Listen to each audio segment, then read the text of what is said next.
Welcome back to Derry Public Radio. Reporting from the basement of the Derry Civic Center, this is CM Alexander with the news. In traffic, if you're heading downtown, don't. Early this morning, all roads leading to and downtown itself fell into the sewers below the city after a sudden storm and flash flood. If you head down there as well, you'll float too.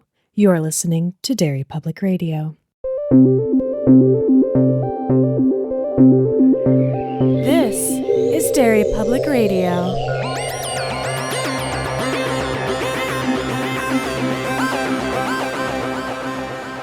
Welcome back to Derry Public Radio, a bi-weekly Stephen King Book Club podcast. I'm one of your hosts, Joshua Kahn, alongside CM Alexander. Hello, everyone. And Benjamin Graham. Hey, constant readers. And today we are finishing the selection from Rachel Jansen. We are finishing it today, and we have CM leading our discussion. CM, take it away.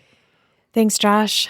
Well, this is so much. It feels like The Stand all over again. Yeah. There's so much crammed into the back end of this book. It's crazy. Absolutely nuts. And a lot of jumping around. So we're going to do our Very best to talk about things cohesively, but I don't anticipate we'll jump back and forth as much as the book does. Definitely. I kept thinking that listening to this last part, that it goes from switching back and forth, maybe once or twice a chapter like it has, to every other sentence. Yeah. Mid-sentence. Mid-sentence. No, and it's, again, I can't remember which of you mentioned this at one point during these episodes. It's astonishingly effective and cohesive. Yeah. You don't notice it. It's so well done. So a lot's happened and a lot is going to happen. So let's kind of briefly recap what we talked about last time. Our last episode, we had that really awesome, cool confrontation between it and our gang at the house at Newbolt Street. And they injured it, but they didn't kill it. So they know that they're going to have to find it and finish it off for good this time. They don't really have a plan yet, though. It just sort of happens to them, which we'll get to. But we finished with a true story, a look back into Derry's history with what happened at the Silver Dollar.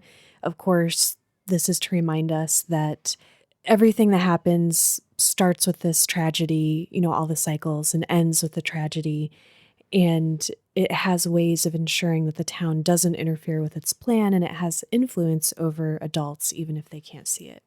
And I don't think I really caught on that that's what these stories were, a device to, undermine our security in our characters about how successful they were going to be. But I love how that stacks up against them, and you're kind of coming to realize this as it's going on. Yeah, there's nothing scarier than the scenes in this back half. They should be safe, that there are people around, and it does not help because the people trance-like either wander away or just don't notice. Yeah. We're in the present day, still in the library with Mike and all of our friends, and he calls an end to their meeting. He points out that they all need to be really careful because it is going to try to stop them.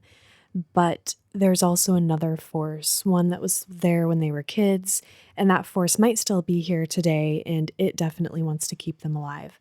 And then he says something that I only picked up on my second time through this part. He has hope still because they all showed up, and he thought that maybe like 2 or 3 of them would just be gone or dead. They'd be taken out of the picture, and including Stan. And what ends up happening, 2 of their circle, definitely, and it could have been 3, but for what Mike did before Henry visits Eddie. That's crazy. I did not notice that at all. Just wicked foreshadowing this whole book. It's amazing. But we'll get into that in more detail later. But for now, they're all going to part ways, but not before their hands all start bleeding. That's so great. What a wonderful moment. And it gives them the chance to rejoin hands like they did the very first time, and they feel that power surge, and then they think they remember everything. I just love the way that goes, where they feel that rush, and then all of them look at each other and like, we remember everything. Yeah, we do. And then Mike's like, oh, I'm not going to tell him. Yeah. Everybody's looking into each other's eyes, like making eye contact, so they clearly can't remember everything. They would not be able to look each other in the face. They also hear a voice, or I think it's Bill hears a voice whispering in his mind as the circle is closing when they join hands, that this is the ritual of, I think it's pronounced chud. Chewed. They pronounce it chud. I always pronounced it, reading it the first time in my head, as chud. Yeah, I see it and I hear chud in my head, which is a different thing. But yeah, I think because it has umlauts, right? Yeah, it's umlauts, so it's chud. Chud. And also that the turtle can't help them. And then the library, crazy shit starts happening in there. Books are flying off shelves, doors are slamming, the typewriter starts typing itself, and it's typing Bill's, what would you call that? His mantra. His mantra. He thrusts his fists against the post and still insists he sees the ghost. And, sorry, this is gross, foreshadowing, but as this thing is completing itself, I said completing. Oh, no. They're all horny.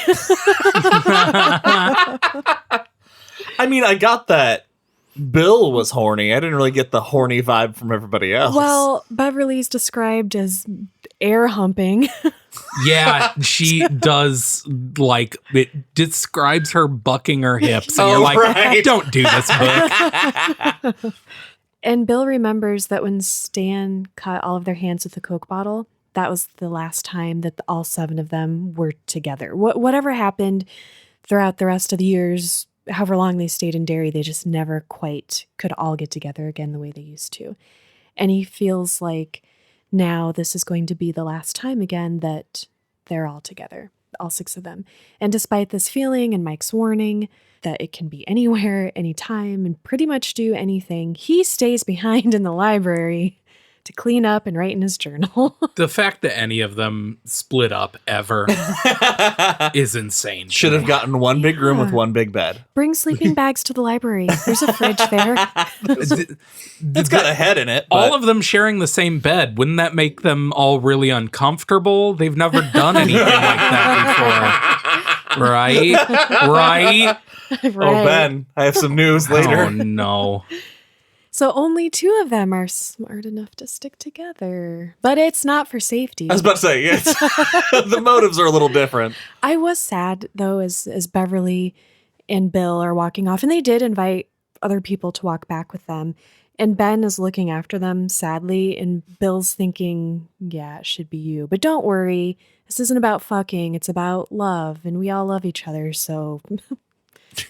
It all rings a little hollow. But hey, well, it I know, happens. how do you finish? I don't Hey. know. Big Bill's got a big bill. Big Bill's got to be. Oh, But the amount of times that it is mentioned that it should have been Ben, like the first time I was like, yeah, I agree with that. And then like the second or third time someone kind of insinuates that, I'm like, yes, we're all on the same page. It We should all be Ben. believe this. So as they are walking back to the hotel together, Beverly opens up to Bill about her father. It's not words I'm intentionally choosing. They're all gross, though. Bill finds her sadness extremely arousing and tries not to give her a boner hug. Well, this keeps happening. yeah. You've clearly Everyone- never hugged a crying woman. It's very erotic. No, it's people in this book are not bothered by crying during sexy times at all. And in my experience, usually an ending point. So yeah, something has gone wrong, and it Something needs to be has stopped gone and wrong. addressed. Okay, I hate to say this, but how many women have cried with you guys? Save that for a bonus episode. Yeah, don't worry about it. Oh my God. Okay. Who says it was the woman crying? Come on, CM. Yeah. I don't even know how to move forward. Okay, from this point on, we jump back and forth, like we said, literally mid-sentence, from now and then, and it is the day of the confrontation, back in 1958. They had all been playing in the Barrens, and everyone has kind of broken off for lunch, going their own ways, with the plan to come back together afterwards. And Beverly goes home, and both of her parents are supposed to be at work at this point, but when she gets there, Daddy Papa It No. Papa No. is Take it waiting again. for her. Anything else? Literally anything else. Okay. You so- know, if one of us had said it, Daddy, you would have burst into flame. That's why I had to do it first. That's a I had real to good take point. the That power. was a This is the preemptive- ritual of truth. Yeah. Fair enough. All right, let's talk about what happens here. This is wild and horrible. The speed at which this conflict takes off is insane. Beverly no more walks into the apartment than her dad grabs her and throws her across the room, says that he saw her playing with those boys and wants her to take off her clothes so he can make sure she's still intact. Do you guys think he actually saw her playing, or do you think he was made to see something else?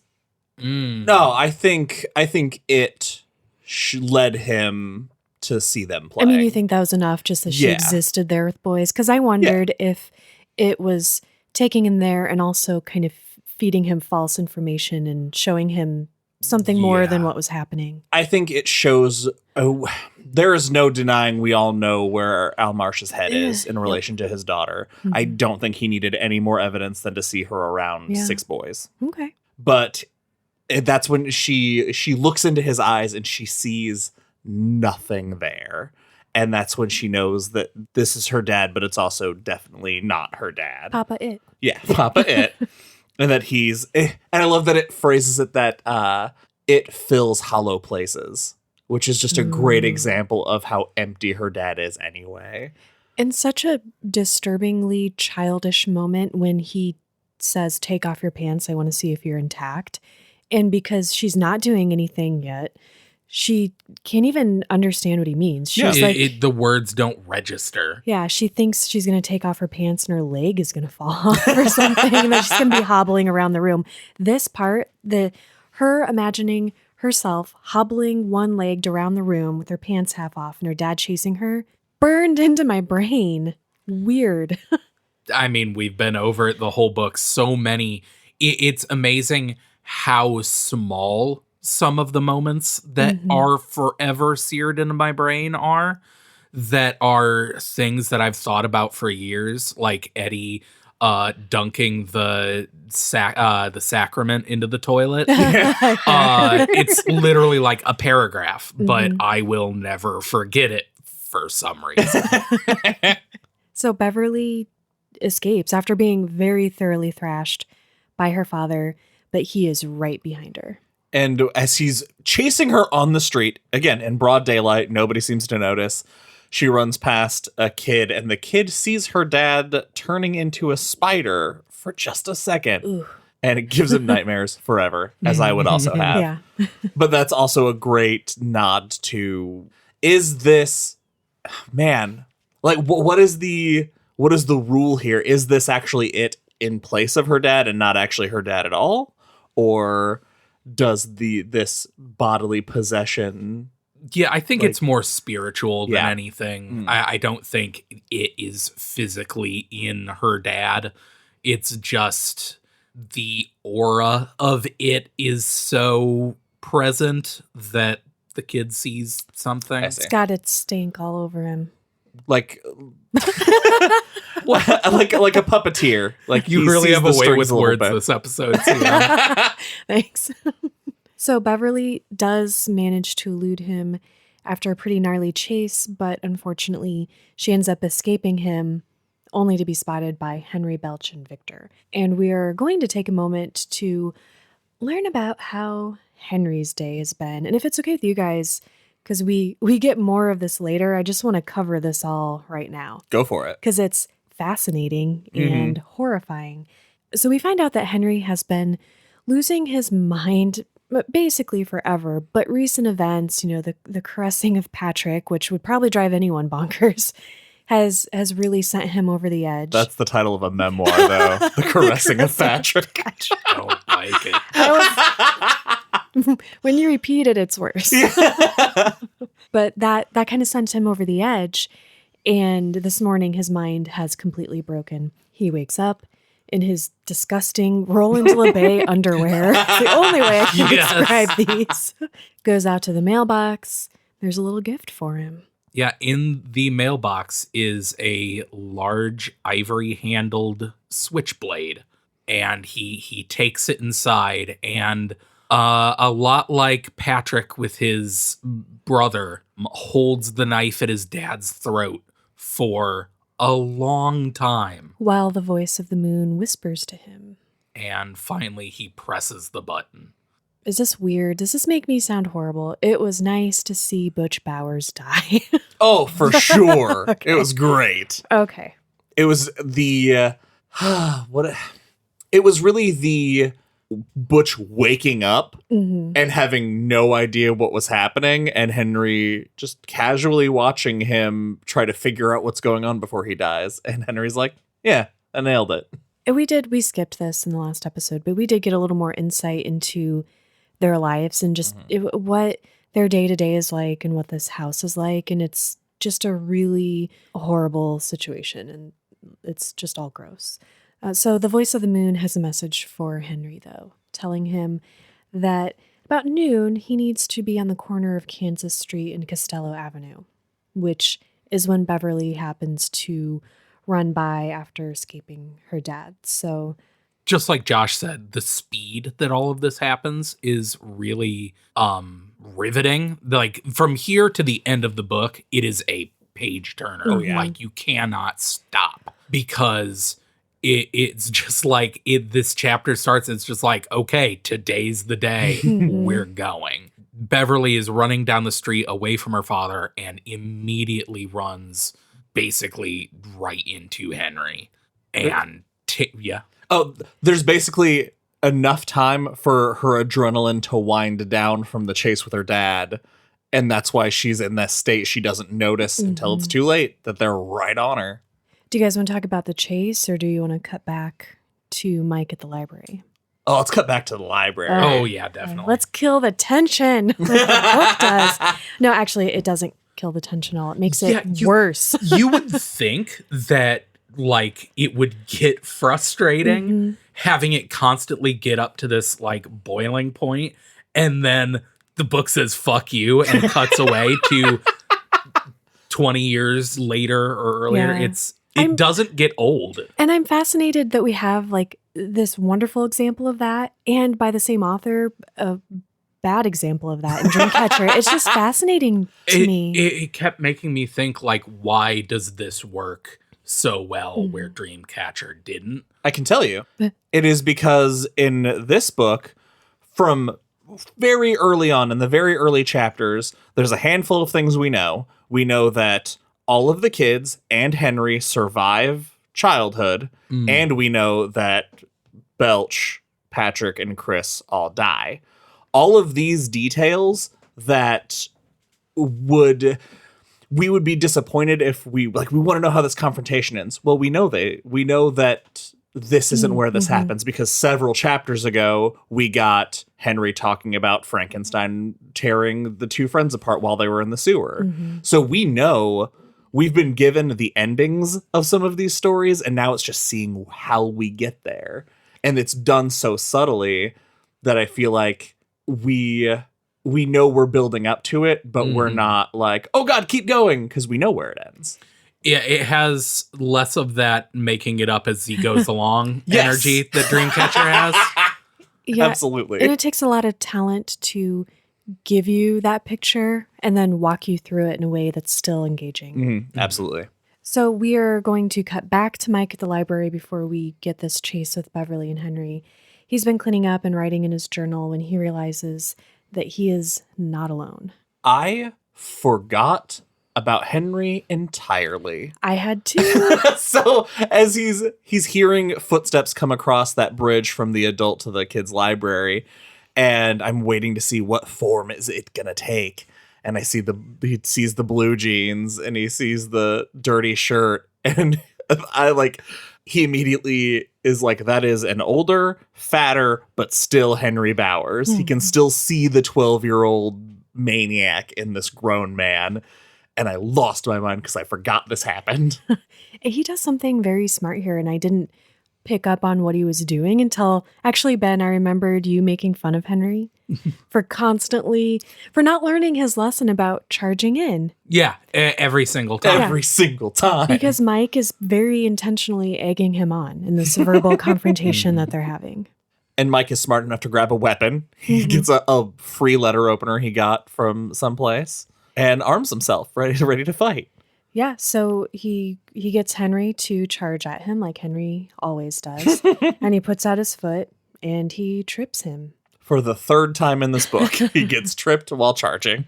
I thought this was kind of sad, although I don't really have sympathy much for Henry, but Mike is telling him, you don't have to do this. I'll call the cops. They can take you back to Juniper Hill and you'll be safe because you'll be out of Derry. Mm-hmm. Henry's thinking to himself, he doesn't articulate this, but he's like, there's nowhere for me to be safe because he hears the voice of the moon in Juniper Hill. Yeah. He can't escape this. And it made me think about its reach. Like we keep talking about this. Sorry, well, I keep bringing it up, but it's just so fascinating because we've had the discussion of, okay, what power sent them away? What power made them forget? What power gave them good lives? Because there's the turtle and there's Pennywise. I guess it was Pennywise that did all this. It has a reach that knows no bounds. I think once it has touched the lives, I think it has a further reach. Makes sense to me. Henry nearly kills Mike. He does puncture his femoral artery and Mike is starting to bleed out, but fortunately he calls the hospital. And this was super sad. He hears Pennywise on the other side just being horrible, but he's smart and he's like, if you're there, I can't hear you. Something is blocking me from hearing you. I'm at the library. This is Mike Hanlon. I'm dying. I need an ambulance. This Real 1408. stressed me out so bad. Yeah. Because first of all, I did not remember fatalities of the whole book. Mm-hmm. I remembered one death, the one death we get, honestly. Yeah. Yeah. But I thought more people died. Yeah, I couldn't remember that either. And when this happened, I was like, oh my God, I forgot that Mike died. I was struggling to remember if he survived this or not because I could not remember. Also, I'm terrified of knife attacks, I guess.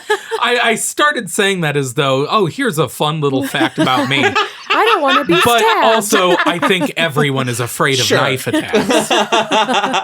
Oh no, it just the idea of bleeding out alone is very scary to me. Oh, horrifying. Or alone with it. Mm-hmm. It's like, you don't want those to be the last words or the last voice you hear. But Mike is saving his own life pretty much when he uses his belt as a tourniquet.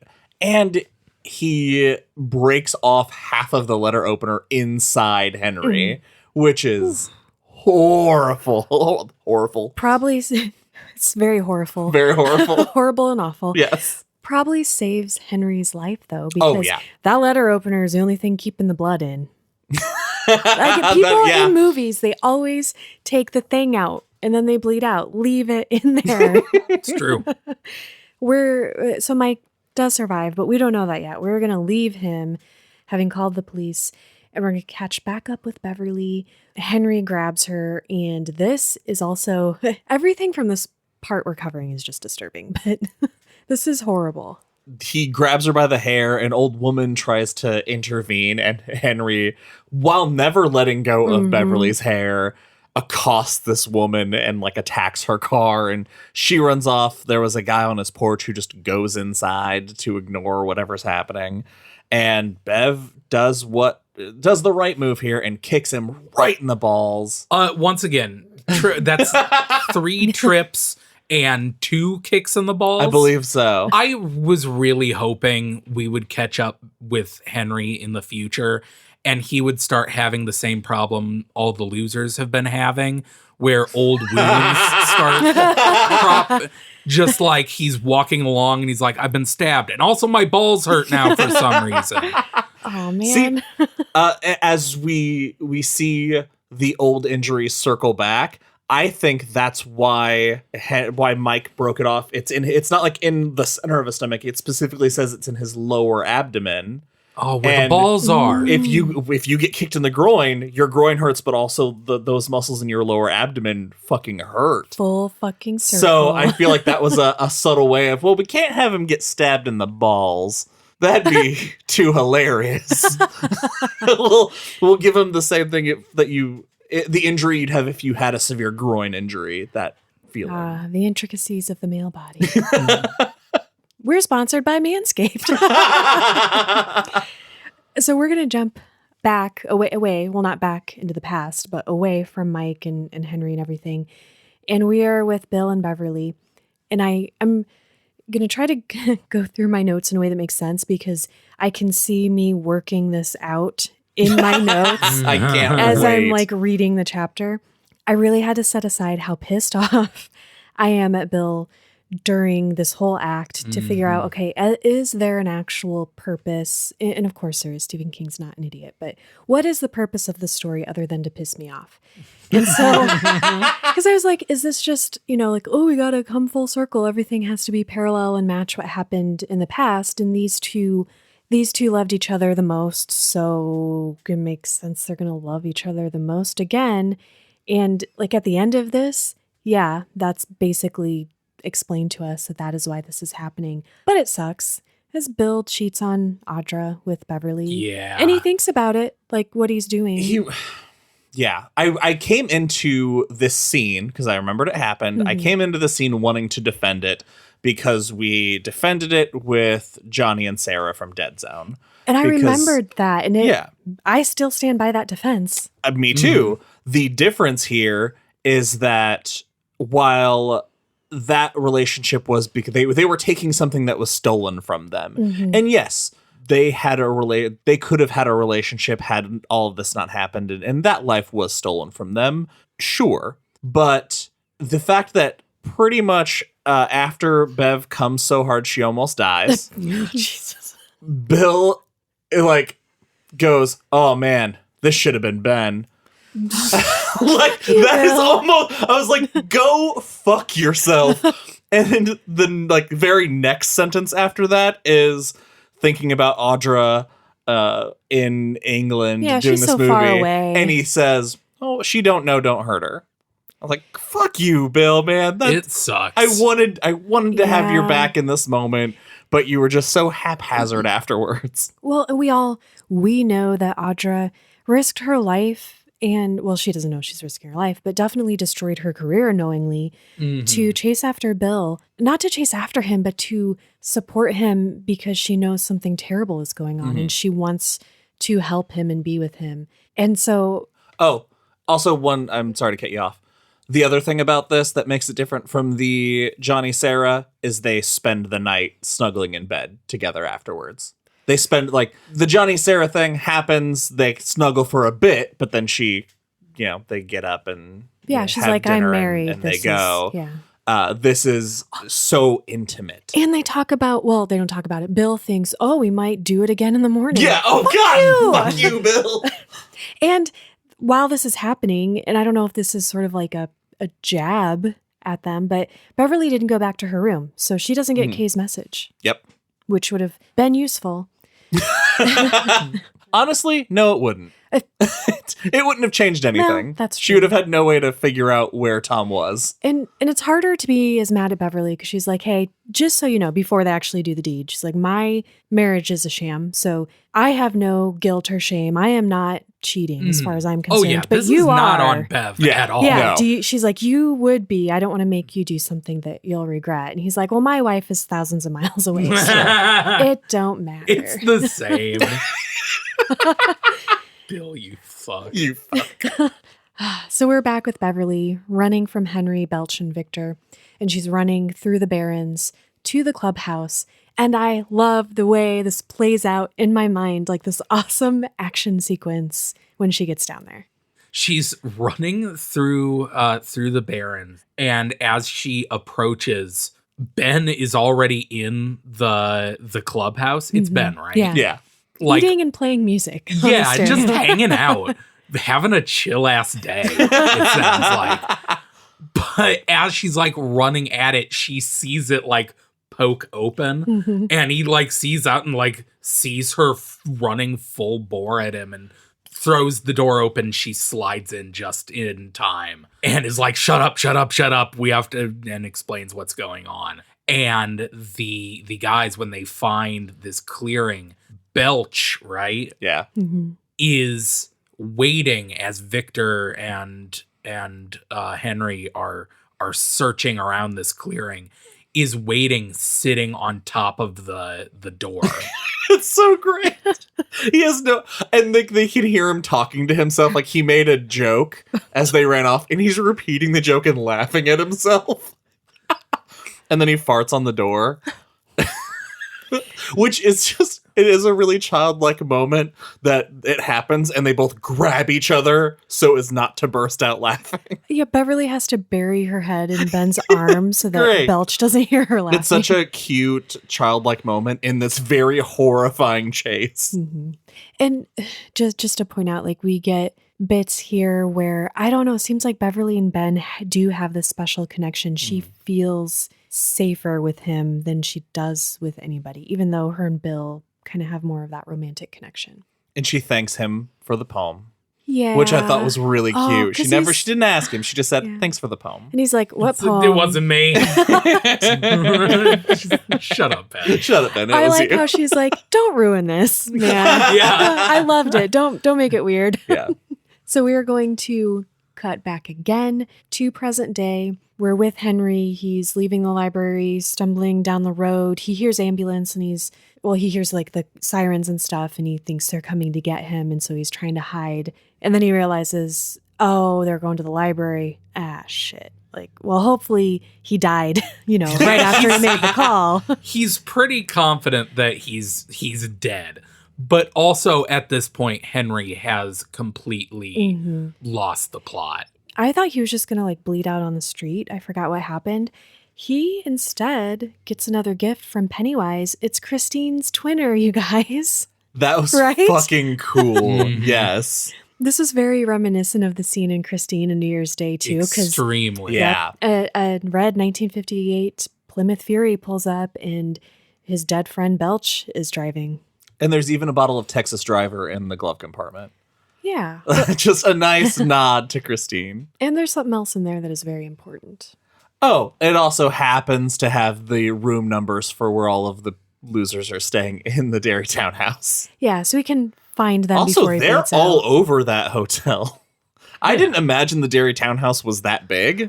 Well, Derry's kind of blown up since they Yeah. were kids. But Yeah. for some reason, calling it the Derry townhouse made it does- feel made it seem small, like a yeah. house. Derry Townhouse makes you think Like a it's bed and like breakfast? the place Yes. from You're looking at my books. yes, I am Joyland. Oh, yeah. Oh, yeah.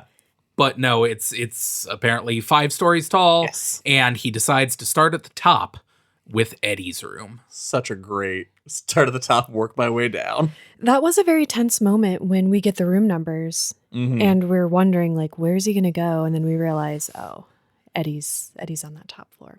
Oh, I just want to point out that in this drive with Belch, Belch's face is halfway ripped off, and Henry remembers that Frankenstein did that. And Henry tries to apologize. Yep. And his apology is like, hey, man, after you and Chris got murdered, I got real lost. Then he says it with a tone of like, that's the apology. I've had a hard suffered time too. So we cut back down to 1958. Everyone is coming together in the Barrens because Ben and Beverly realize they can't just wait down here in the clubhouse because they kind of have an advantage. They know that those guys are out there, but their friends don't know that Henry, Victor, and Belch, why are their names so hard for me to remember, they could be ambushed by them because they don't know what to expect. So during this time, Henry has heard this voice kind of telling him what to do still, and it tells him to wait and to watch. So he calls Belch away, and the three of them watch Ben and Beverly from a safe distance come out of the clubhouse, and then they follow them as they are running to find Bill and Richie and Eddie and Stan and Mike. And I just love that Henry's like, I was looking for a goddamn treehouse. Oh, Shit yeah, was he's below super me. mad. He was so mad. God, this is where we get to we really dive into one of the hard truths about Derry. We talked about it at the kind of the top of the show. Everybody's kind of gathering back up. There's a great conversation with Eddie and Stan and Richie about religious food choices. Yes. That was very funny. Beautiful. Then Bill and Mike all meet up and they're heading to the Barrens. And that's when they notice that Derry's really quiet today. And all kind of piecing together that nobody has given them any regard. Even Eddie's mom, who normally would be yelling at him until he was out of earshot, he was able to walk past her and leave the house with no argument. It's like they're ghosts. Yeah, and this leads to the realization, and we're kind of cutting back and forth here, but ultimately that, Bill is trying to explain to them they have to go down into the sewers. They have to confront it. And even though they're not prepared, this is their only option because at this point, nowhere is safe. And he's pointing to what they've all noticed about people. And they've all had, their weird experiences. And Beverly was, as she's running from her dad, she's thinking, I have to warn them. Are all their parents going crazy? Yeah. Just terrifying. Is this where Bill is saying that, like, if they don't do it now, then something is, oh no, this is when they're adults, because this is jumping ahead where he's saying if we don't do it now, the cops are gonna find us and there'll be an accident. And it's kind of the same thing they don't say it or articulate it that way, but that's the reason why this happens, why this has to happen. From like this whole last part of this book, we are basically getting the same story told twice. Yeah. With the same conversations, the same themes. And rather than, feeling tired and like, yeah, I get this. It's so perfect. It's the echoes of what is happening and the parallels between what Henry is doing in the future and in the present, what Tom is doing once we get to him. It's nice that what makes it stay fresh is that the overall end game is the same, going down to the sewers to fight it, but the stakes are so different from the child version of the story and the adult version of the story. Yeah. And so before they go down, they are going to put their stuff, because they brought down games and stuff to play. They know they're going into the sewers today. They're going to go to the clubhouse, put their stuff away. That's where Henry and everyone is going to see them and start chasing them and really drive them into the sewers. Ben has the idea that we need to find that Morlock hole that Ben saw that one day.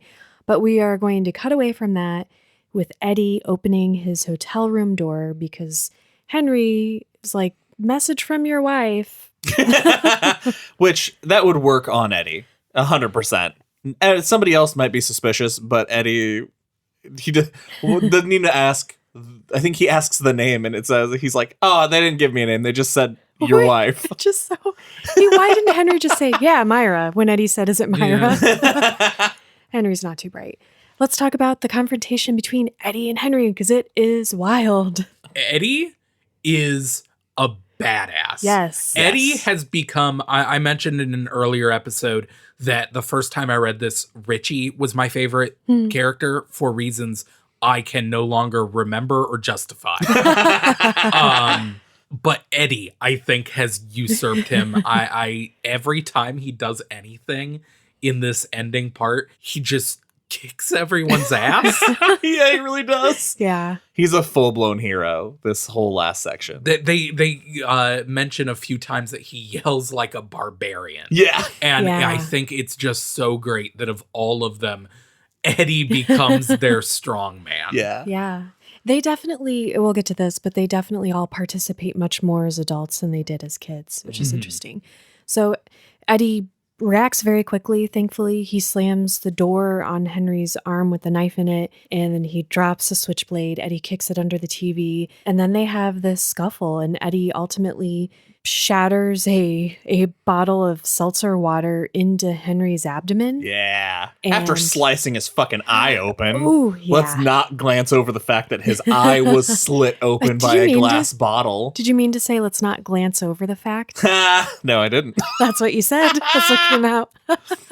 Yeah, and then he buries it in Henry's abdomen. And he falls on him, and Eddie's arm because it's broken Yeah. and they're kids. Along the same break Mm-hmm. that it happened as a kid, breaks his arm underneath him. Man, think if like something really horrible happened to you and you're watching all these things repeat and you're like, oh, fuck, no. Don't let that thing repeat with me. Well, at least when he was a kid, he got to go through this whole thing in a cast. Not so Yeah. lucky this time. No, not at all. So he calls Bill's room and he's telling him like, hey, Henry's here. He's dead. I killed him. And he realizes before Bill picks up though that Henry, he only got the upper hand because Henry was already beaten up. So who else did he visit? Yeah. Which is so horrifying when they don't know. Mhm.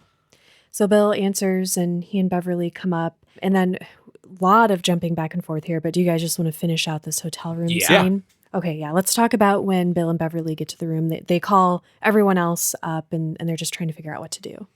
Bill uses like sheets and stuff to splint his arm because they can't go to the hospital or call anybody because, as Ben, you just said, some accident will happen if other people in Derry get involved.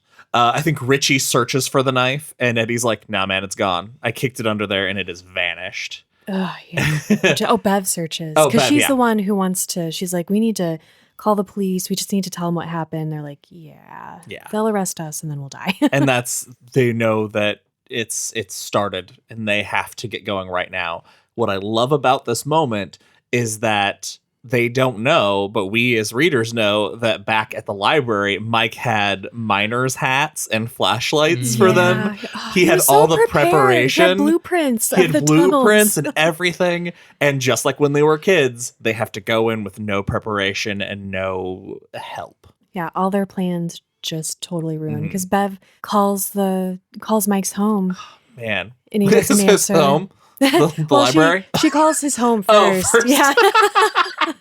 But then she calls his home, the library, and a cop picks up. And then there's a very tense conversation because he's like, who is this? She's like, who's this? And she refuses to give her name. And they find out that Mike's in the hospital. And then Richie calls the hospital pretending to be a reporter. Which is great. He gets so into it. Yeah. He starts like miming, writing stuff down. And So they find out that he's alive, but his condition is not entirely stable. Mhm. So we are going to cut back to the Barrens. Bill's just explained, of course, that there's nowhere for them to go. They need to leave when a rock comes flying out and hits Mike right on the head. Henry has made his move. And so Bill's like, Ben, you got to take us there. And this whole time, Henry cannot get over the whole rock fight thing. Mm-mm. Every time he sees them in any timeline, he's like, oh, you like to throw rocks, eh? What do you think about me throwing rocks? It's just so irritating. It's because he lost. yeah, it was I a know. pretty humiliating defeat. Too. Yeah. Get over it. So they get to the hole and they are making their way down. I love the standoff here Mhm. as they're entering the sewer. They climb down into this Morlock hole, into the pumping station, and Henry starts climbing after them immediately. But just like the rock fight, they just pelt him with shit until he's like, fine, fuck. And climbs back out. And there's this standoff with the Henry and his gang unable to come down and them unable to come back up. And so Eddie leads them down into the pipes. Because they all start throwing rocks at them down in the sewer. So they need to get out of the way. So we're going to leave them for a little bit and we're going to see what Tom is up to. Tom and Audra's parts, these next two parts, I love this. This is so fascinating and cool. Which one of you want to tell about Tom? Tom dreams he is experiencing Henry's childhood In the sewers. in the sewers and killing his dad. He's seeing it first person, and he uses all of the same things, like hearing the moon, and he in seeing the moon balloons guide him through the sewers, which is also great that all these little details are how we know Henry in the bully's story. Since we don't have a chapter from their that's point of view, cool. we can piece it together from all these things. And he wakes up and it tells Tom that Bill and Bev had sex and that he just, you know what? how about you? We know where they're coming, Tom. Just get down here before they get down here. You know what? I've got a plan. Trust me on this. And boy, howdy, does he have a plan. Which takes us to Audra, who's also been having a dream. And her dream is that she is Beverly and she is running through these dark tunnels. What? Okay. So there's a moment before it's revealed who she's experiencing this as. And by the way, the note I made was because it's all about Audra is seeing Bill as a child lead them through and how much she loves him. Do you think and it was Eddie? Yes. And specifically because of the line of, I would die for him if he asked me to. And that's something Eddie has said multiple times. So I was like, this is either Eddie or Bev. Oh, man. And then it was revealed as Bev. I was like, man, I wish they'd left it ambiguous. Yeah, well, it'd be cool. Like, if I was going to dream about being somebody, I'd want to be a dude just to see what it's like to have a dong. Not all it's cracked up to be. Yeah.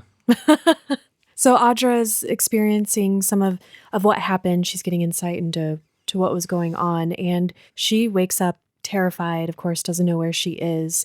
And I'm sure everything would be okay if there wasn't a light suddenly on in her bathroom and the door handle rattling and a voice. Fuck this. Fuck this. She is like freaked out from this dream. And it's that feeling that we all know from waking up from a nightmare where you're just disoriented. And she thinks she hears this voice. And at first she thinks it's this voice in her head. It's this dream voice. But then she thinks very clearly, no, that came from the bathroom. Mm-hmm. And then she dicks around for a while. Well, she has to call her cheating husband. And this was sad. She gets a number for the townhouse and the clerk rings his room and she's picturing him like in bed with the covers pulled up to the top of his head and how he would reach for the phone. But then the phone keeps ringing and she starts to get nervous and it goes back to the clerk and she's like, "Are you sure that was the right room?" And he said, "Well, yeah, because he just got a call like 5 minutes ago and the light was on. I saw that he picked it up and had some sort of conversation apparently." And she's like, "It's a woman." But what a strong person Audra is. She's like, "I can't worry about that right now. I have to get to him. We have to get out of here." So she's going to put a pin in that. Crazy bathroom stuff cranks up. The voice is threatening her. And so she takes off to get to her car, unfortunately. In a full-on panic. And doesn't notice that Tom happens to be... Well, even if she had, she would know who he is. That's true.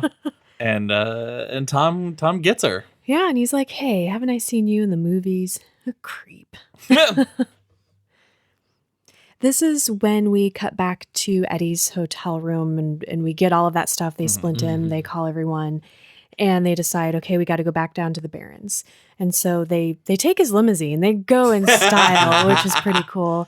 They take that as far as they can, and then they're on foot, and they get to the manhole cover. There's a nasty surprise there for Bill. Yeah, the cover's already been pushed off, and that seems suspicious.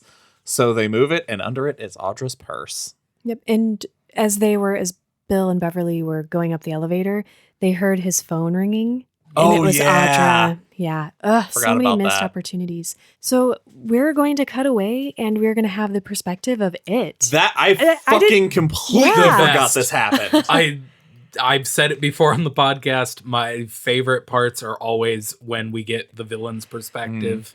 This is fascinating, getting this inhuman perspective of what's been happening. And it's it in 1958. And talking about how it had always been and it believed itself to be eternal.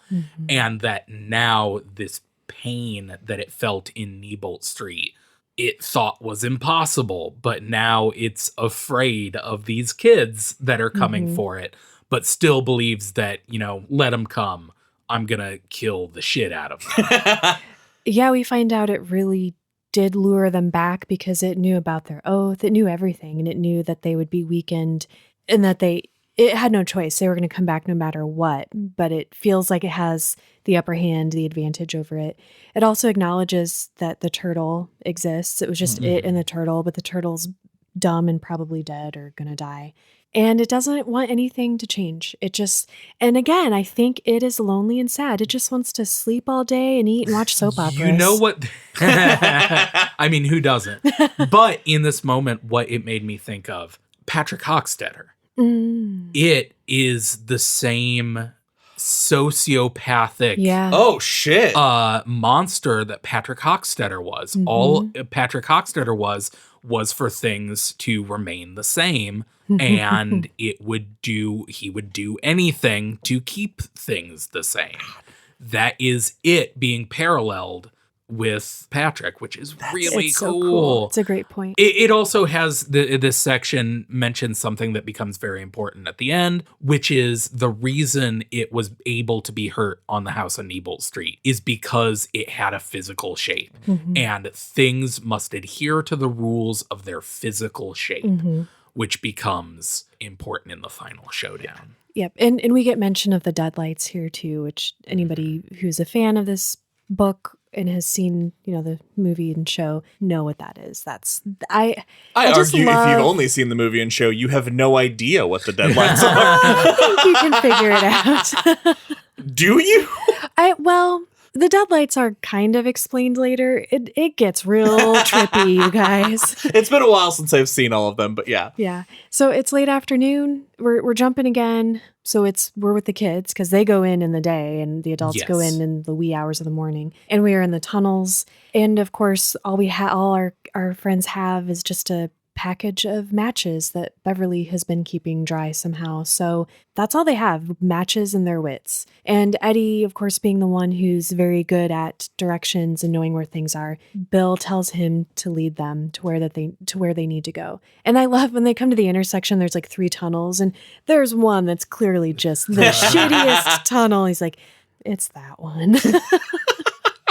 The whole time we're going to be talking about them as kids, they hear Henry and the others, and eventually just Henry, just continuing to come after them. He does not let up. Screaming like feral. This is what's great about this section ends with them hearing the screams of the Frankenstein incident and everybody but Henry dying. So from here on out, every time they hear Henry, they're sure he's right on their path. We know, because we've heard Henry explain it, he was lost as fuck. Yeah. He was just running around screaming to nowhere. That's hilarious. They also run into Patrick's decomposing body. Gross. Which, yes. Yeah, and which ways are they supposed to go? Over it. Yeah, they have to step. Oh, Oh, God. Just trying desperately not to step on it / in it. Blech. And we come back to it in present day, and it knows that they're coming. Of course, it knew they would. We find out this is where it drew them back to it. This part's even better than the first one, I think, because of how, like you said, it drew them back. It brought them back. It even brought a Georgie back, which is Audra. And But Josh, are you okay? Holy shit. I love doing the show with you guys because I get my mind blown with Patrick and the Patrick and it thing that Ben just said. And then you just gave me the Audra's Georgie and my mind is exploding. I love doing this with you guys. what were we saying? She was saying about that he brought a Georgie. Oh, yeah. I liked this in the 80s even more because of the confidence with which it brought them back, followed by the immediate realization that I fucked up. Like, what point was it that it was like, I was so sure there are fewer of them. They're old people now. There's no way they can do this again. But then it realizes at a certain point, like, It's the final battle when it realizes that. Yeah. Because everyone else steps up too, whereas before, and we'll get to that, but it was primarily Bill as the leader and the strongest one. So this is really cool because, Bill's freaking out too. Like, we're realizing what's going on with Audra. Bill is freaking out. And like when he freaked out after the refrigerator incident in the junkyard and he's screaming about Georgie and all of his friends have to rally around him and support him and say, yeah, we've got your back and we can get through this together. it just strengthens them again. And I feel like it strengthens the others even a little more than it strengthens Bill. This is also where we see through it how it broke Audra's mind. And Tom sees its true form and just bleeds out of his eyes and dies. Yeah, his brain bleeds in What a like 5 or wiener. 6 places and dies. This goes back to your argument. This doubles down on it just wants to eat, sleep, and watch soap operas, because the line specifically says, it does not dress when it's in its own home. Yes. Same. It's in its house coat. It's got Fucking curls in same. its hair. Oh, you guys, I love it.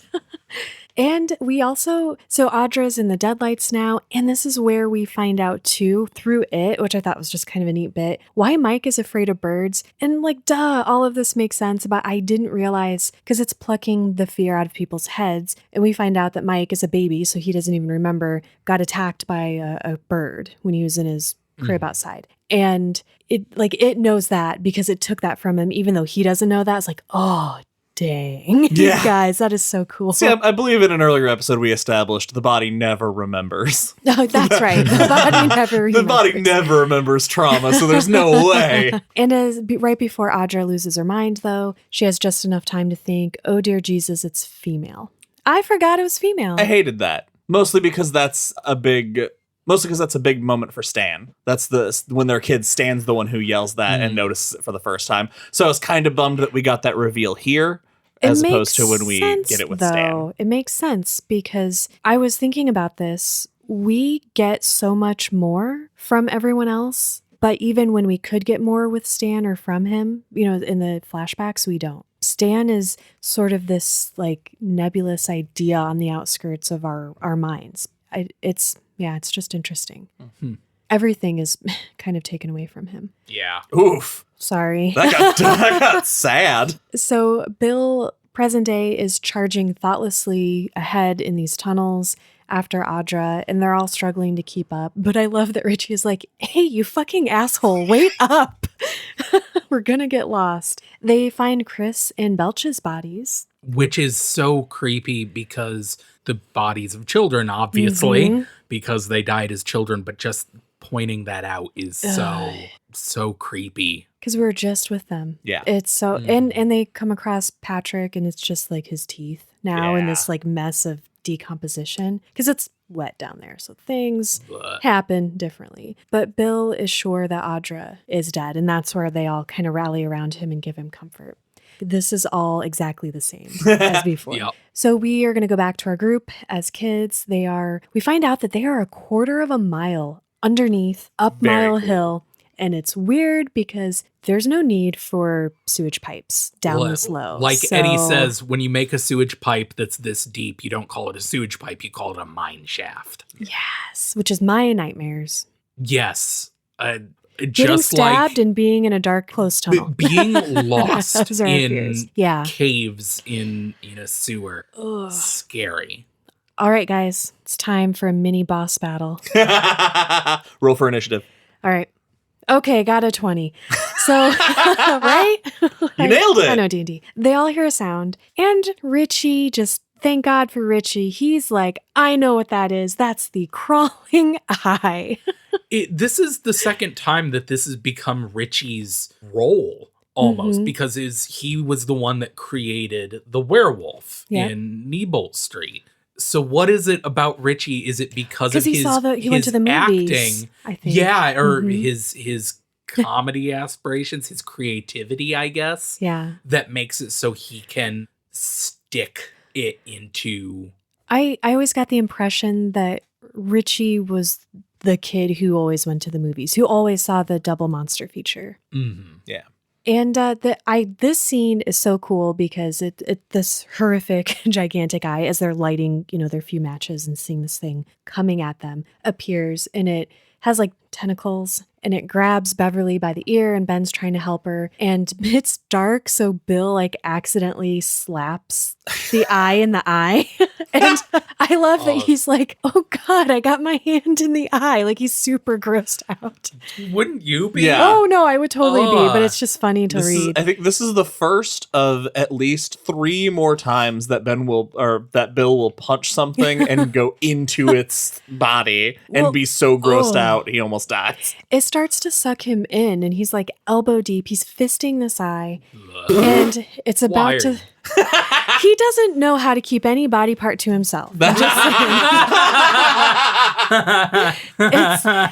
It's about to suck him in completely. I'm glad you like that, Ben. That was good. And he's like screams sort of this like death scream, and Eddie realizes Bill's in real trouble. And so he grabs his inhaler and he's like, fucking battery acid, man. And so he comes at it with his inhaler, and they all then start fighting because Eddie, do you guys want to talk about Eddie's like hero moment?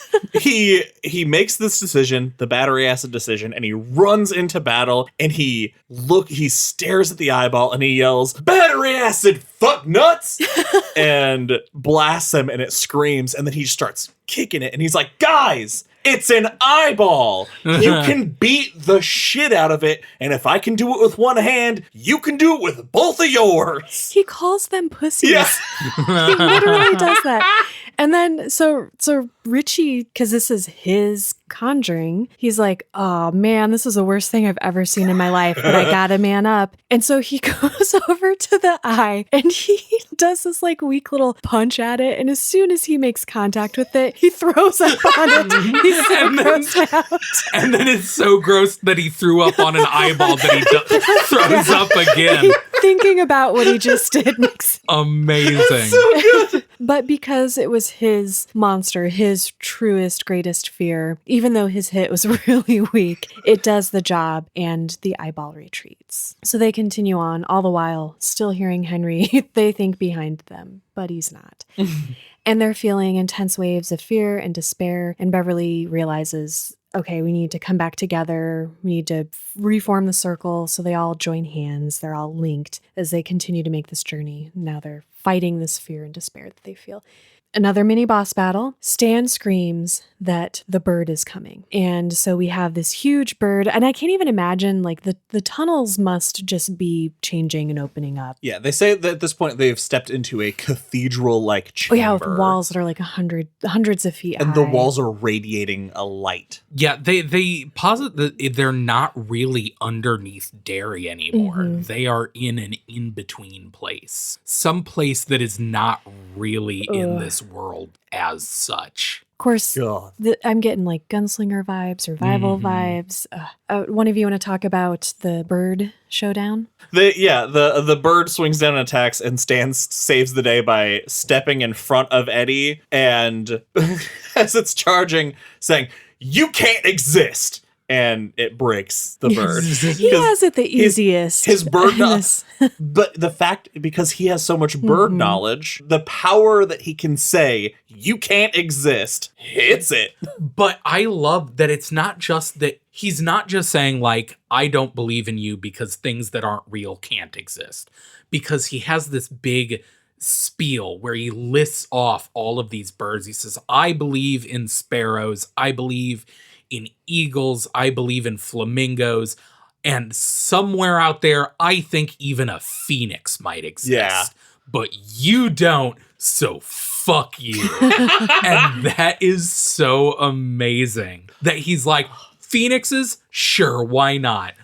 But put a dragon out there. That might exist. But you? Fuck yourself.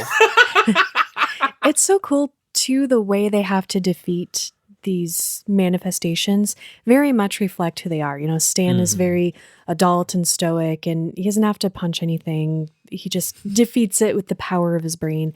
But of course, Richie's like the goofy, silly guy, so he'd get this hilarious comedic ending with the eyeball. Slapstick fight with a big eyeball. So they're in this huge room, and they see this is very revival too. They see a small door in this huge wall. And I love, they see the symbol on the door, but they all see something different. Like their brains interpret it to be meaningful for them. And Bill sees a paper boat, Stan a phoenix, Mike a hooded face, Richie eyeballs, Beverly a fisted hand, Eddie, the face of the leper, Ben, the mummy's tattered wrappings. And later it says Henry, when he reaches that door, he sees a full moon. I think it's really funny that all of them shows something that is extremely personal to them, that is something to do with their life. But then Ben is just really fucking afraid of mummies. Everyone else is like, this thing that I'm afraid of has some deeper. I see a boat because it represents the death of my little brother and my guilt in the. I see a fist because let's not talk about it. Ben, what do you see? It's mummies. They freak me out. Freak me out. So Beverly says, what if it's locked? And Bill says, doors like this are never locked. Great line. Which is going to be repeated verbatim in the 80s, which is cool. And so they walk through the door, but we are going to cut back to them as adults. And this is when they, they're in the tunnels and they're realizing, 'cause Beverly's like, oh shit, you mentioned that you told Audra the name of the town you're going to. I also told Tom. So they realize that he's playing Henry's role. They have to form a circle again because they're in these dark tunnels. They're all like, it has constantly been telling them, you guys are too old now. And they know it's right. Like they are too old, but there's still power in their circle, even though it's really, really diminished. And none of them can quite remember its true form or how they defeated it and ultimately escaped the tunnels. And so everyone except for Mike, who's not here. Yeah. We're going to take a brief detour uptown, like literally on the surface of Derry to see what's going on there, because as they're continuing this journey, things are happening above them in Derry. We're going to visit some old timers. It's cool, Josh, you mentioned loving this part. It's people who have experienced things relevant to the story. Yeah. I just thought that was cool.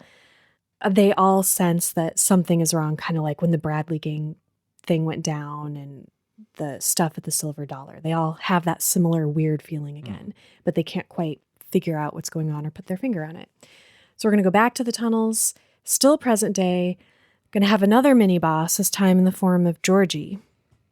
Of all the mini bosses, One-Armed Child is pretty low on the list of severe mini bosses. Oh man, I don't know. Children are terrifying. Game, but yeah, Georgie comes out and is yelling at adult Bill, you killed me, I trusted you.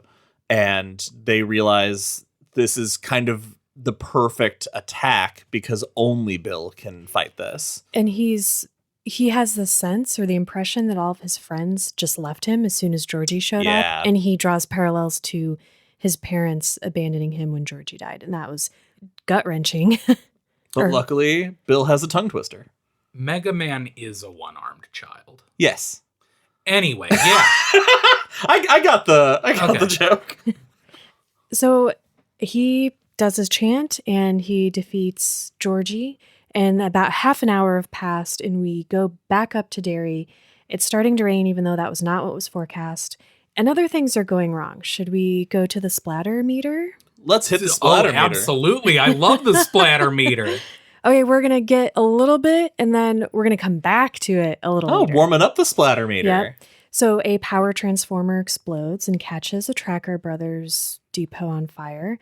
One of the responders to the scene accidentally steps on a live wire and gets electrocuted.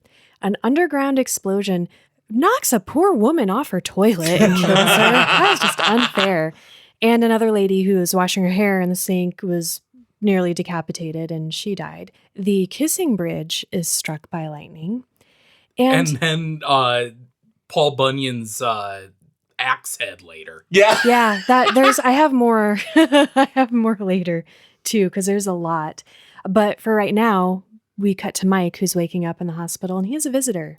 This scene fucking rules because I thought we were kind of done with Mike, but it sure isn't. He possesses one of the nurses to come in with a syringe, and the plan is to take Mike out altogether. The guys in the sewer all sense like we need to join hands and send whatever power we have to Mike right now. And they do it. And there's this surge of energy and Mike sees the nothingness behind this guy's eyes, a nurse that he knows who this person is. and he feels that energy and he can move. So he grabs the pitcher that's next to his bed, or a glass, and bashes him with it. And he realizes the same thing they realized as kids. He's hitting the nurse call button. He says, I could yell for help, but conveniently no one will hear me. And it's at that moment where he attacks the guy that kind of breaks the illusion. And that's when he hears footfalls coming down from the nurse's station. It's so awesome. And they realize in the tunnel that that's going to keep happening. And so they really need to get a move on it to protect Mike too. Yeah. And so they find the door again. They have the same exchange. This time Beverly sees Tom's face, Bill sees Audra's severed head, Eddie a grinning skull, Richie, Paul Bunyan, and Ben sees Henry Bowers. And they all, have that same conversation and go in the door. So as soon as they enter this place, now they remember everything. Although when Beverly and Bill were doing their thing in the hotel room, she remembered she's been with all of them. We're going to address that. But do you guys want to talk about, they finally understand why Stan did what he did and why he made them all promise to come back. Because now they know. Not only is it female, but it's pregnant. Woo. Oh boy. That is, I do like that. I don't like, but there's the moment that's from Ben's perspective that when he sees it and remembers everything, he thinks to himself, oh, Stan had the right idea for just that moment, because the place is covered in these horrifying spider webs and they see it descending in its spider form. An egg sac. And it's got the egg sac and its like stomach is distended and like it could give birth at any moment. Okay, so here's the thing about its true form that doesn't quite add up to me. Okay. Because when they see it as a giant, unspeakable nightmare spider. But much like when Richie and Mike saw the vision in the smoke hole, it's not. It is only a spider so far as that's what their brains can show them. Because its true form is they can see almost behind its form. Like a mirage. Yeah, like a mirage. This orange light. It is actually some being made of some otherworldly, unspeakable light. Energy or something. But it also definitely spins spider webs. Well, because I think it's not the form that just the losers could comprehend. I think it's the form that anybody who can see it, this form would not change depending on who was in the room, because it's the same form that Audra and Tom and those people saw, because it doesn't dress when it's in its own home.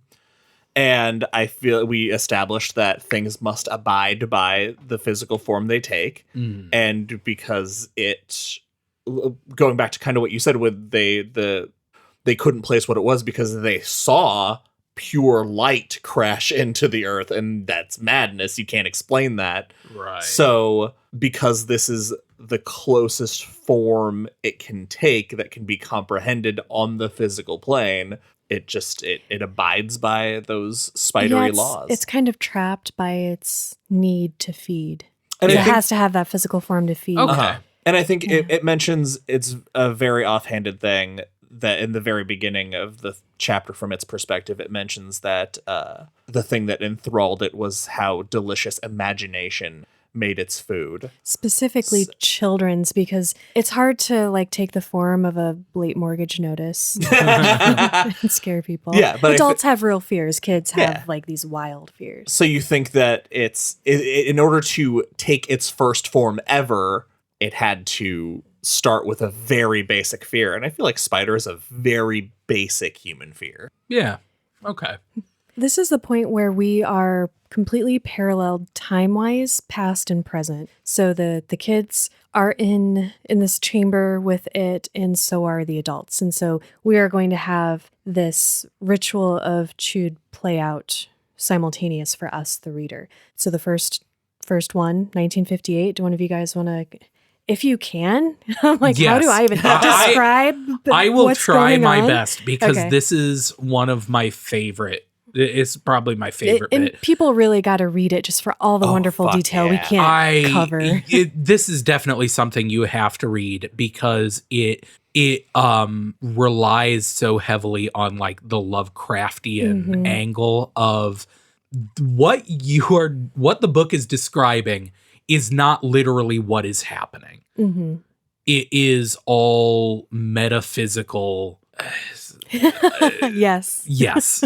So they enter and they see it's this spider, and Bill fucking beelines for it because Bill is still kind of a hard ass. Mm-hmm. He beelines for it and makes eye contact with this thing, and it is like, bring it on, and launches him into nothing. Launches his mind. Yes. He doesn't realize But that yet. also Yeah. his Friends still see him standing there, but he's Yes. also not there. But also this void is a literal place. Right. Because when they go back into in the adult time, they actually start walking back into this void. Mm-hmm.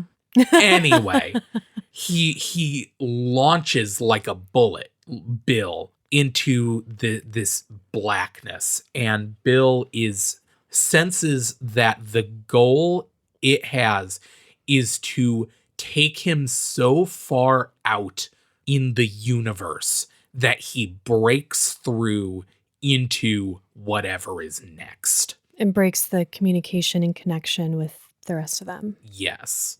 I couldn't help but think of Revival. Right. Mhm. Yeah. Yeah. That breaking through into this other world would be very similar to seeing a bunch of ants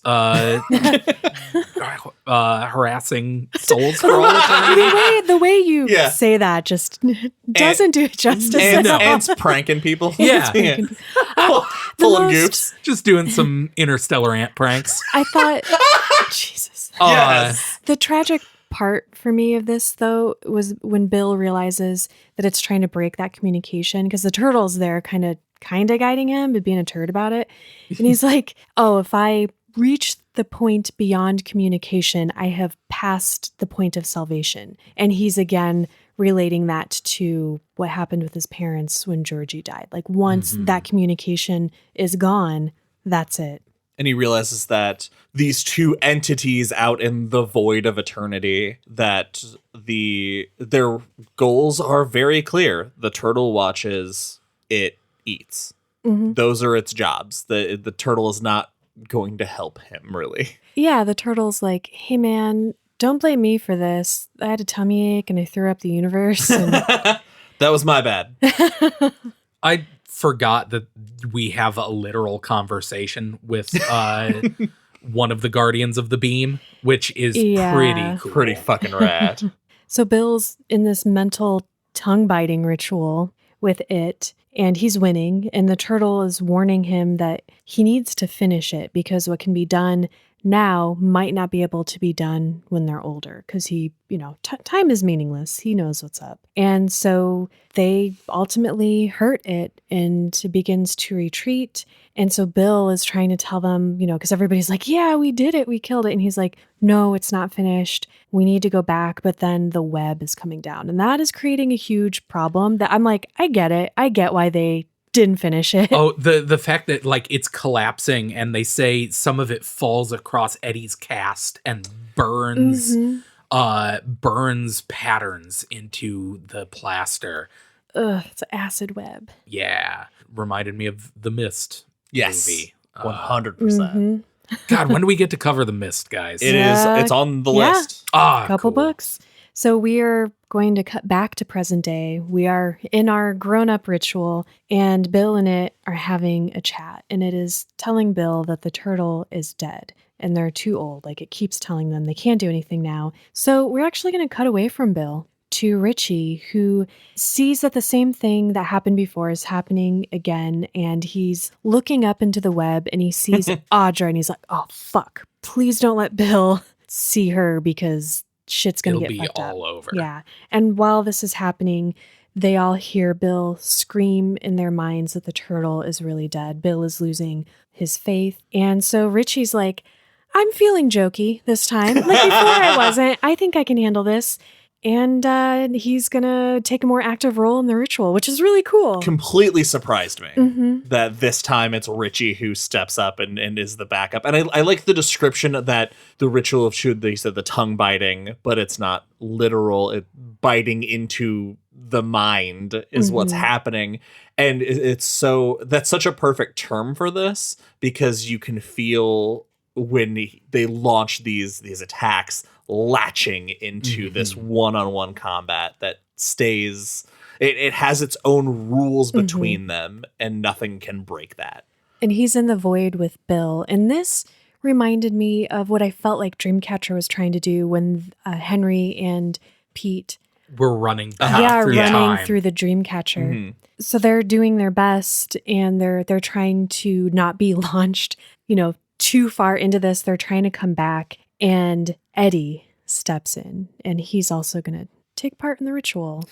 God damn. Who wants to break everyone's hearts? This is so great because in the kids' story, everybody has their roles to play, but for the confrontation with it, where it's pretty much just Bill that takes on that final round. And this is the illustration of why it's so important that they were all there, because they're all necessary, because that the power they have when they were kids is diminished. So as adults, it takes all of them working together to muster what just 11-year-old Bill could do. And he realizes that the two of them, Richie calls out for help, says he's losing it, and everyone's kind of frozen. So grabs his aspirator and it worked last time. Why wouldn't it work this time? So he charges and he sprays it in one of the eyeballs, and its eye melts out of its socket.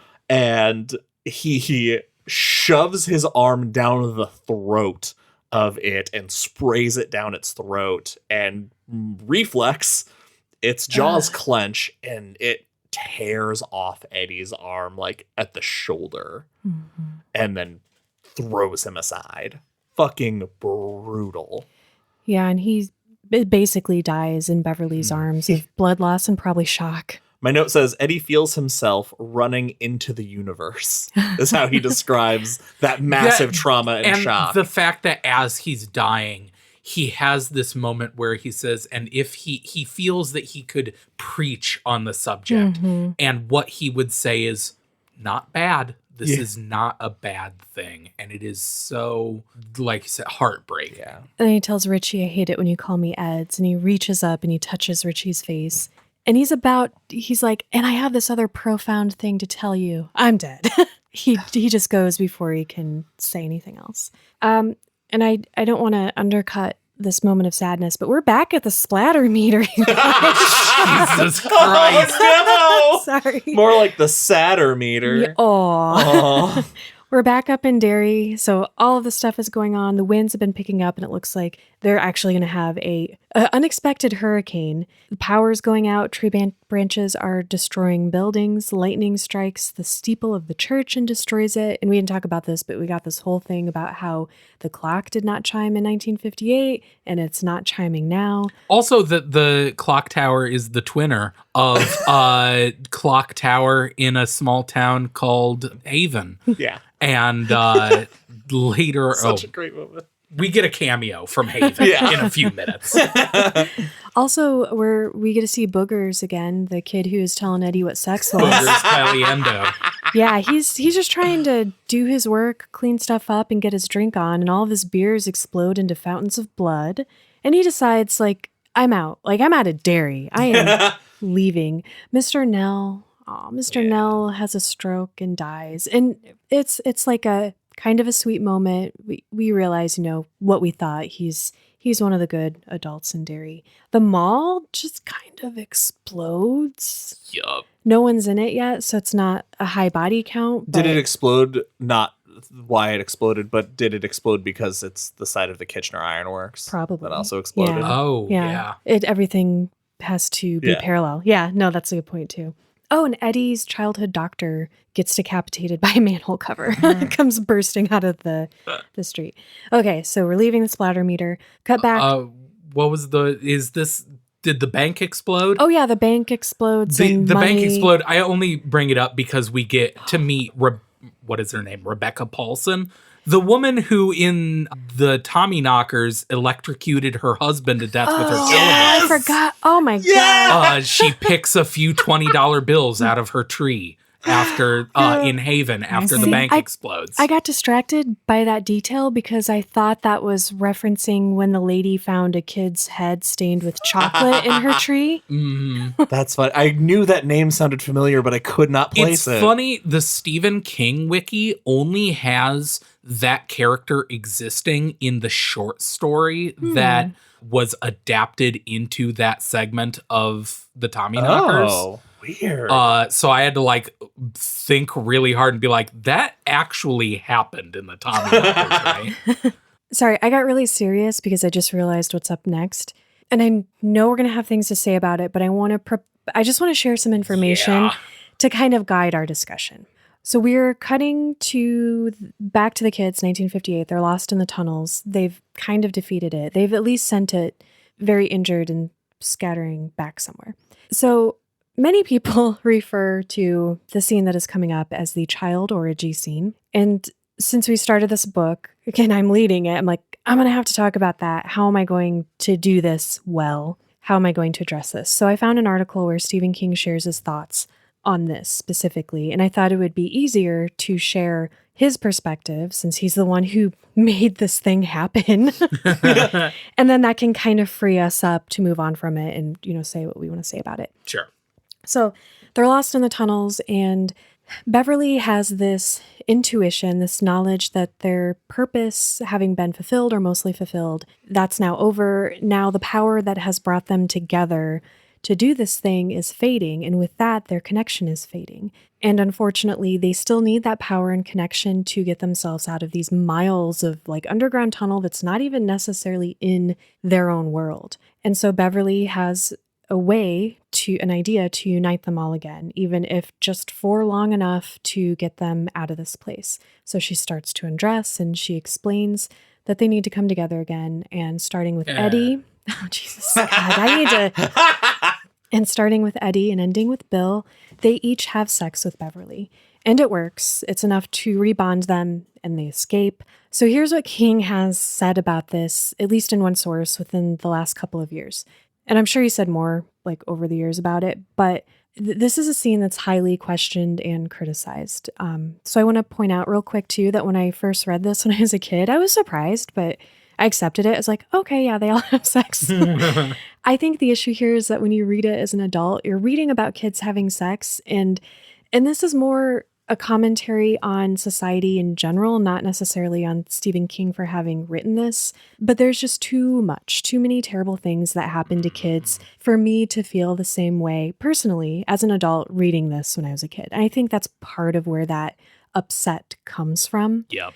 So King has been quoted as explaining that when he wrote this, he wasn't thinking about the sexual aspect of it. What he was thinking about was this being the act that connected the childhood to the adulthood, because this whole story is about connecting those two threads together. And he refers to it as being another version of the glass tunnel that connects the children's library to the adult library, which is really cool, but don't think about that too hard because it's also really gross.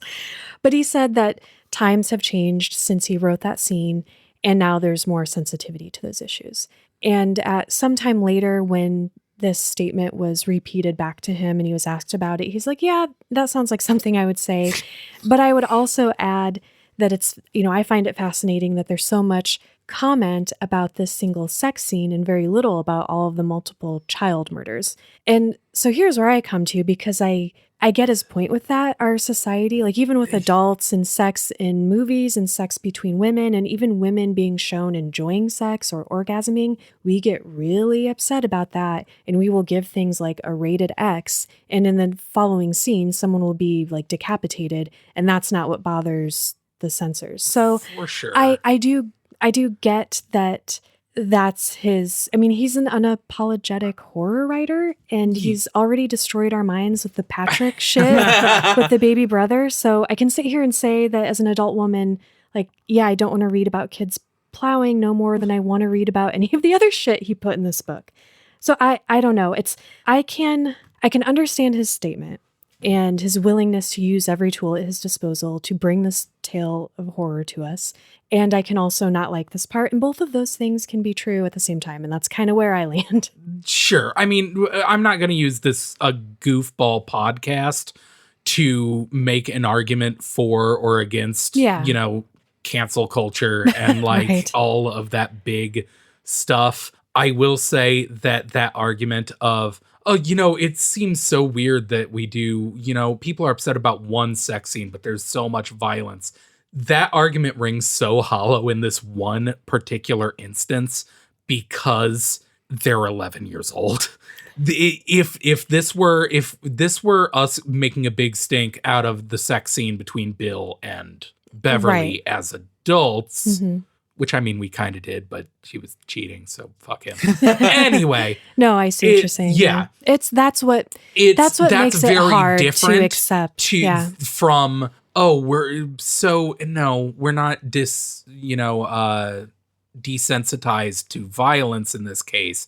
It is 11-year-olds can't consent. And I think that's a pretty reasonable thing to be like, this is gross. I kind of wish he would have just been like, oh, fuck, yeah, that was weird. Yeah. and moved on. Yeah. I mean, that's really all he had to do, in my opinion, was to be like, yeah, I could have worked that out some other way.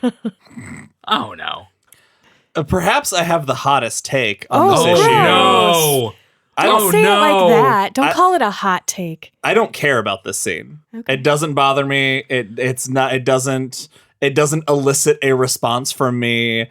It's a thing that a couple of fictional characters happen to do, and I kind of agree with King on there are way more disgusting things that happen in this book than this scene that is from the way I read it, the intention is pure. The execution is not, as Ben said, 11-year-olds can't consent, even to other 11-year-olds. Brains don't exist that way. But it's one of those things that it's scene that is a product of its time while also being problematic. But yeah, it just doesn't. I think the reason it doesn't affect me is because of how many articles when the remakes were coming up, it'd be like the scene that's not gonna make yeah, we get it. It's a very You're tired of hearing about. It is nothing new can be said about this scene because it's a gross scene, but it's like you said, there's no. It doesn't not make sense in the book. Yeah, I think the discomfort for people is more, I don't like it, but I get it. And so you're sitting with your own discomfort of kind of accepting that this happened. King puts you in a weird position, which is his job.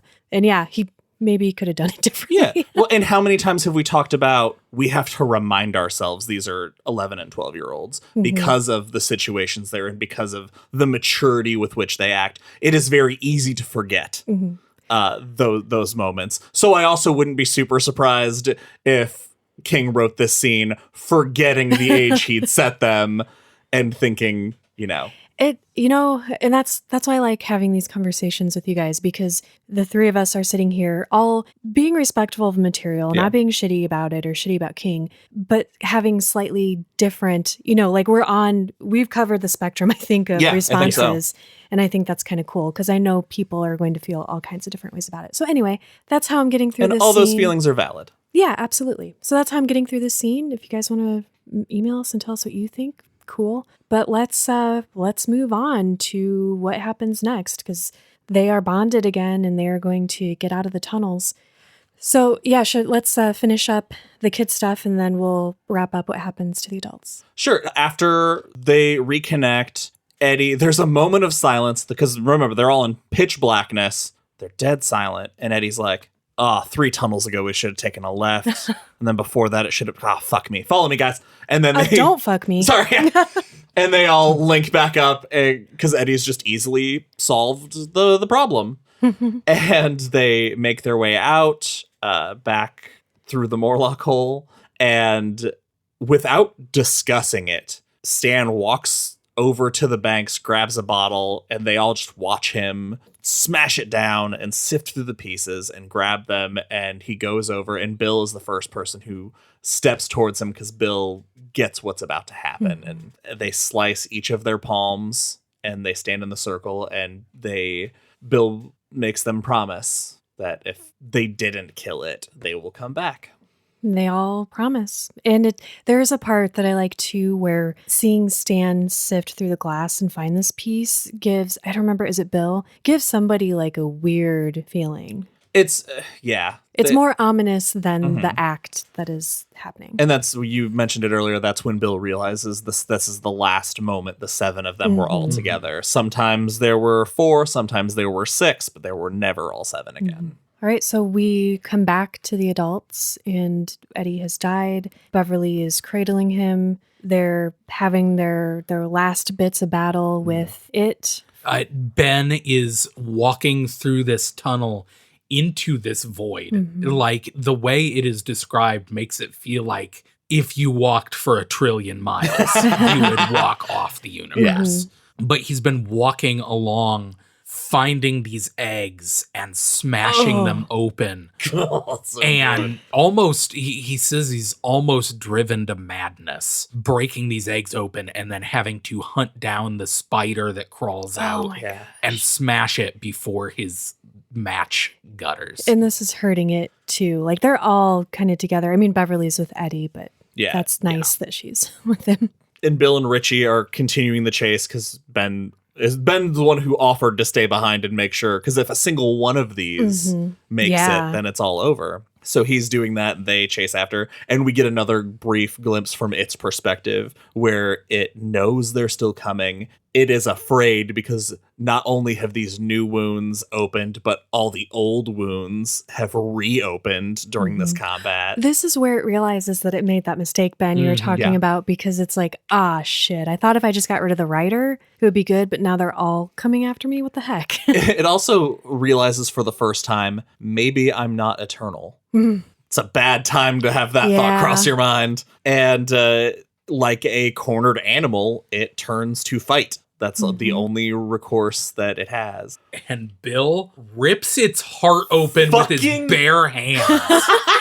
Well, he squeezes it between his hands. He's just like, fuck you. Yeah, they charge after it, and they swing at it with their bare fists, and they make a point that they are swinging their bare fists, but they are not wielding their bare fists. They are wielding all of the power from everything that has touched their lives in this journey. And yet the punches are just breaking directly through the skin. And Bill, both of his hands digging through, finds the heart thumping in his hands and just closes his fists and squeezes it to death while it is screaming in their minds. Offering them extended life, I can riches. touch you and you can live, not forever, but you could live 200, 300, maybe 500 years. Which it also makes sense why they had such good lives, too. It can make good things and bad things happen. And then after the body of it collapses, Bill hears the voice of the other, which we have no idea what that is. Yeah, because that's not the turtle. That's not the turtle. It's something from this beyond the veil of our universe. There is what in this book they call the macroverse. It refers to as the macroverse, but beyond that is where it lives and where there is this some other force. Yeah. And we somehow shove this into a book about many other things, and it's still enough to be intriguing, but not so vague that you feel like you missed out on something or it should have been longer. I know what this voice is. The voice of the white? It's the voice of the tower. It's Gon who created, because Gon created, Bill says that this voice can't belong to it or the turtle, but he's pretty sure it belongs to who created the two of them. And that, as we know, is Gon, who then becomes the physical manifestation of the Dark Tower. Spoiler alert. Whoops. But the voice in his head just says, "Son, you did real good." And then immediately the power in them, he feels it just leaving them. In the melee, one of the legs of the spider threw Richie across the room and he's gone. and they're in this pitch black. And so Bill's crawling on his hands and knees, feeling out for him, and he finally feels Richie's face, and he thinks Richie's dead. And he can't leave him, so he picks him up in his arms, and he carries him out. Meanwhile, check the splatter meter because the standpipe has fallen, and the town is drowning. Really stoned dude watches the standpipe fall over. And downtown Derry collapses into the sewers. And Bill finds Ben in the dark, who says that he has stomped all of the spiders. What a guy, Ben. That's like a job. Jeez. When in Audra's body starts falling down too. Ben says he stomped 100 eggs, over 100 eggs, which he almost went insane after 2. Ben yells at Richie, and it brings Richie back to consciousness, which is great. They make their way back to Bev. They check on Audra, who's alive, but she's catatonic. And Bev says that Bill will know the way out because Bill defeated it. And thank God they don't have to fuck again. yeah, right. Well, they already did that. But you know who they do fuck? Eddie, because they have to leave Eddie's body. That's so sad. Carrying him, I'm so glad they carried him out of the lair into that next room, at least. But the fact that they had to leave. Yeah. And I was upset until it gets to the point where they have to trade off carrying Audra to get around, so they couldn't have. Well, they're much bigger going through these tunnels, and they had to crawl through his kids. Yeah. So. But they noticed that after they've gotten out of that door, the mark that they all saw things, that mark is completely gone now.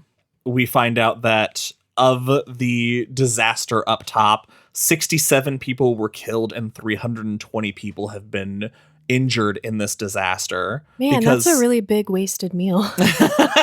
The storm started at 6 o'clock in the morning, and it did all of that damage in 4.5 hours. Because they were only in the tunnels for like 4 hours, right?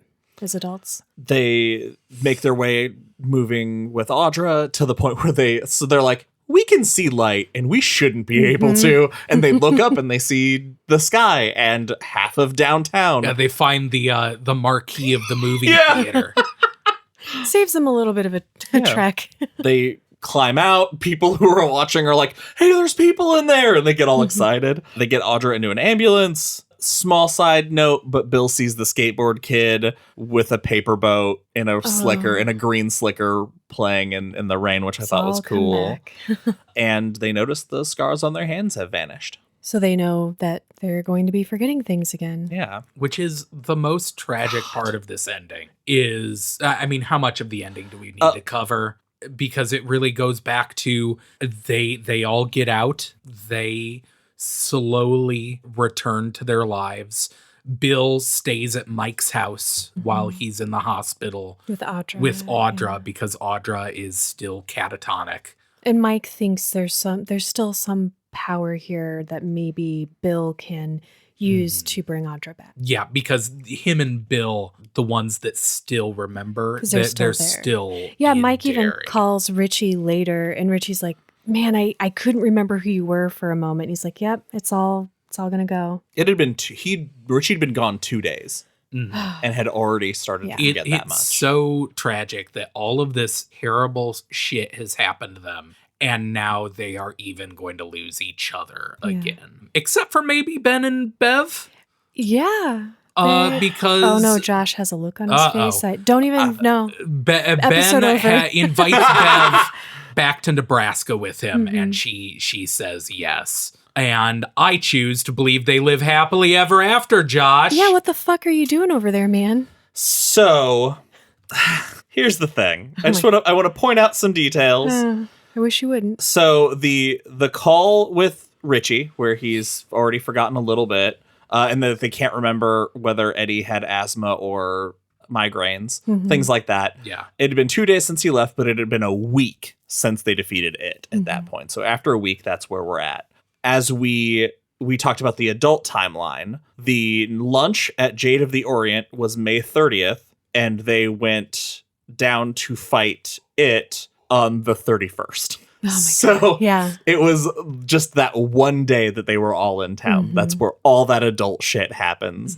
And we find out that Mike had this fear as he was forgetting that he had things written Oh, down. yeah, because he's even forgetting, which Yes. didn't happen before. And thinks that maybe the words will even fade from the pages he's written. And it turns out he's right. He's looking at the names. He forgets somebody's last name and has to look it up so he could remember. And he notices that it's fading away.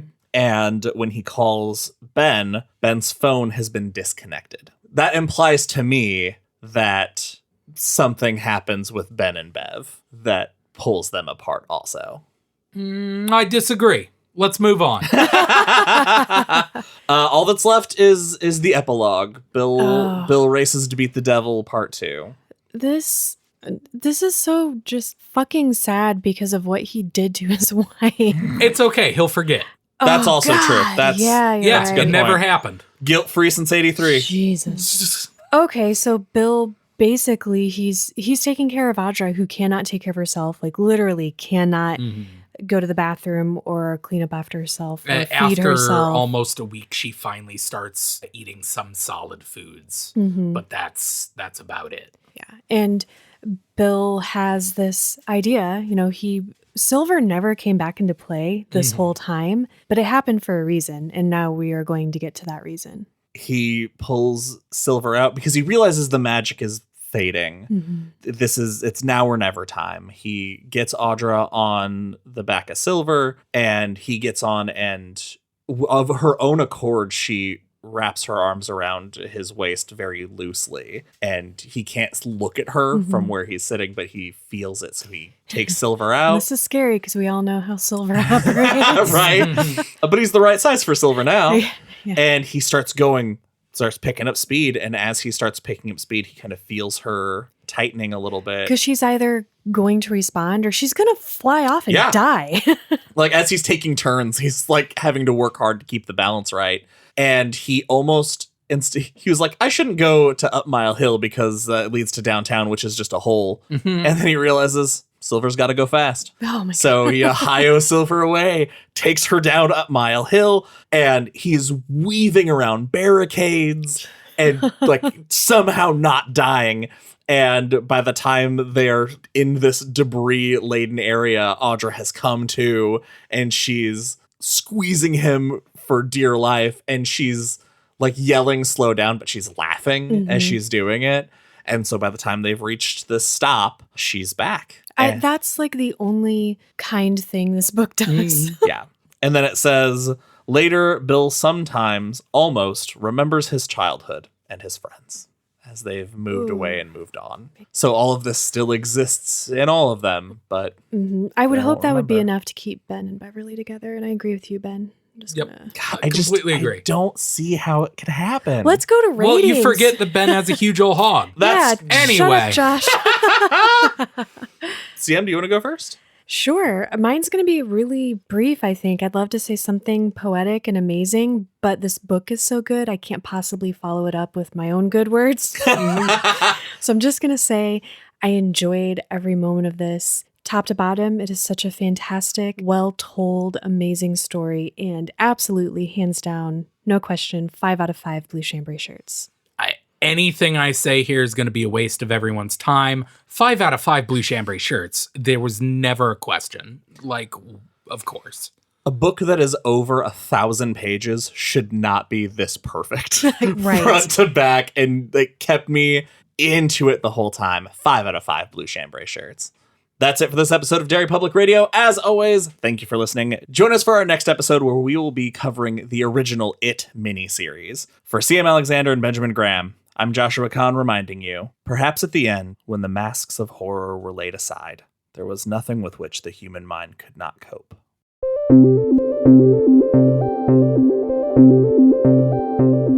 Hey everyone, CM Alexander here. Thank you for listening to It Part 5. We hope you enjoyed it. And once again, this episode is sponsored by Manscaped. So cheers to 2022 and resolutions you can actually keep. How about having clean and shiny balls all year round? Our sponsors at Manscaped are here to save your balls this year and make the ball drop into 2022 the cleanest and sexiest ever.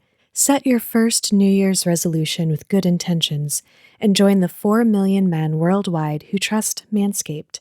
With our exclusive offer, go to manscaped.com and use code DERRY for 20% off plus free shipping. Admittedly, I've had a few ball-related misunderstandings on this show, but all jokes aside, I love Manscaped, which in turn means my husband loves Manscaped. Guys, ladies like seeing that a man takes pride in his grooming habits, so use the best tools for the job. Everyone wants to feel sexy, so take your balls by the horn and try the Signature Lawnmower 4.0. You'll feel the difference in confidence when you see the way your partner looks at you. Balls have horn, right? Get 20% off and free shipping with the code DERRY at manscaped.com. That's 20% off with free shipping at manscaped.com and use the code DERRY. Unlock your confidence and always use the right tools for the job with Manscaped. That's all for now, listeners. Goodbye.